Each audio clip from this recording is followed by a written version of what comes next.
What if I told you that the greatest threat the Marvel Cinematic Universe has ever put on screen hasn't even shown half of what it's capable of? Because while everyone is still processing what happened with Thanos, that villain who literally erased half of all life in the universe with the snap of his fingers, Marvel went ahead and played a card that could change everything.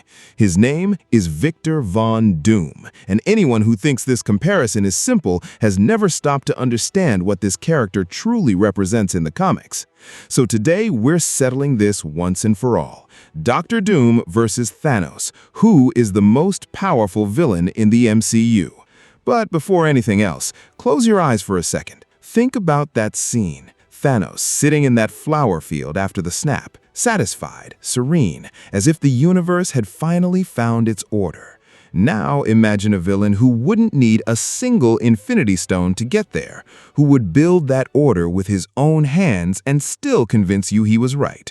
That's the level of what we're discussing today. Thanos, the villain who redefined what cosmic threat means. Let's start with the Mad Titan, because he deserves that respect. Thanos didn't arrive in the MCU as a generic villain who wants to destroy the world just because. He arrived with philosophy, with twisted logic, sure, but logic nonetheless.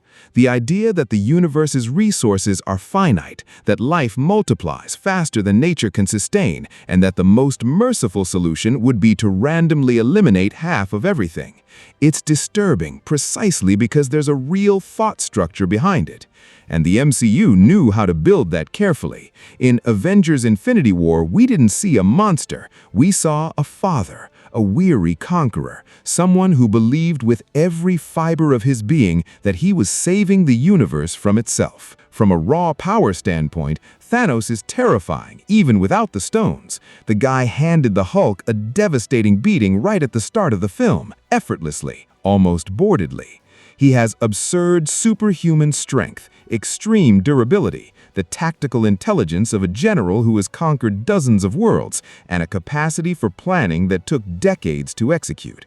With the complete Infinity Gauntlet, Thanos controlled time, space, mind, soul, power, and reality simultaneously. There's no easy parallel to that. It's literally absolute control over the very foundations of existence. And yet, the snap was undone. Thanos was killed twice, once by Thor in an explosion of rage, once by a younger version of himself who never even completed the plan. That says something important about him. Thanos is powerful, but he's finite. He's beatable. And in the MCU, the heroes found the way. Dr. Doom, the threat that hasn't even started. Now, take a deep breath because this is where the conversation shifts to another level entirely. Victor Von Doom is, in the comics, one of the most complex and terrifying characters Marvel has ever created. Not because of raw strength, though he has that too, but because of a combination that rarely appears in a villain: staggering scientific genius, mastery of sorcery on par with Doctor Strange, and technological armor that rivals anything Tony Stark ever built. But what makes Doom truly different is this: he doesn't want to destroy the world. He wants to rule it. And more than that, he genuinely believes he would be the greatest leader humanity has ever had. That under Doom's rule, there would be no wars, no hunger, no chaos. He's the villain who makes you ask, what if he's right? In the comics, Doom has already stolen the Beyonder's powers, an entity so far above normal concepts of power that it makes Thanos look like a beginner, and used it to rewrite all of reality. In Secret Wars 2015, Doom didn't just defeat the heroes, didn't just defeat the villains. He literally became god of a universe rebuilt from his own fragments. Thanos with the Infinity Gauntlet? Doom did that and more. Is the MCU ready for this? Dr. Doom's arrival in the cinematic universe was confirmed with Robert Downey Jr. in the role of Victor Von Doom in Avengers Doomsday, and that alone is an enormous statement of intent from Marvel. They didn't bring just any actor for this role. They brought the man who spent more than a decade being the face of the entire universe. This means the MCU is preparing to present Doom not as a phase villain, but as an era-defining threat, a presence that will shape the franchise's next several years, the same way Thanos shaped the Infinity Saga. But here's the point most people overlook. Doom in the MCU will need to be adapted. The cinematic version probably won't arrive rewriting reality right out the gate. That would be difficult to present to audiences unfamiliar with the comics. The MCU will build him gradually, and that build, if done right, could be the most impactful villain journey superhero cinema has ever delivered. So, let's put the two side by side for real.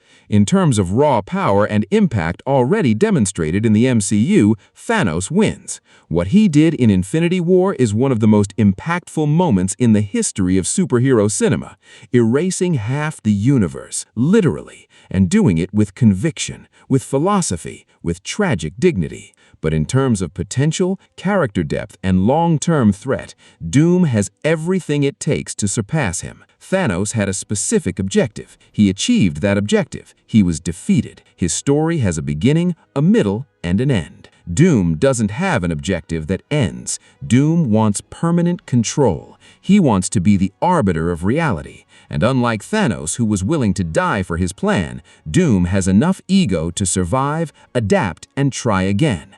There's one more thing that fundamentally separates the two. Thanos needed the Infinity Stones to be truly omnipotent. Without them, he was powerful but vulnerable. Doom, on the other hand, has multiple sources of power that function independently of one another. You can strip away the armor, he still has the sorcery. You can block the sorcery, he still has the scientific intellect. You can isolate the intellect, he still has the iron will of a man who held power over Latveria for decades against all odds. He is a redundant system of threat. Every layer you peel back, there's another one underneath. So what's at stake? When we talk about the most powerful villain in the MCU, the question isn't just about who would win in a fight.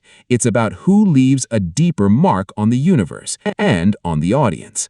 Thanos already left his. It's indelible. The Infinity Saga was built on him, and the snap still echoes through everything the MCU has produced since then.